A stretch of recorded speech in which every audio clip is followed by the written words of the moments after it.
新竹竹东乡间，蔡瑞坤把别人不要的废木料一袋一袋往车上堆，这些都要拿回家烧饭用，节能减碳，它是真正的身体力行。家里那个以前古时候的大炉灶有没有？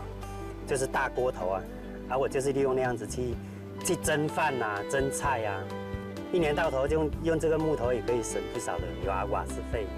来到蔡瑞坤家庭院中的活动晒衣架是他 DIY 做成的，厨房里的大灶正在蒸饭，木柴烧出的风味更好，连木灰都有用途。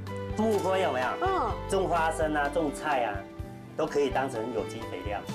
夫妇俩都崇尚简朴自然，共同打造了菜园，连吃的都自给自足。我一年到头很少上菜市场。这般的勤劳节俭，承袭自父亲。早年造桥铺路，造福乡里。91岁老人家每天坚持要巡菜园，在山路上健步如飞。他每天就是早出晚归啊，吃很简单的东西，这样。简单。山上人家的简约生活，少了一点欲望，却多了一点满足。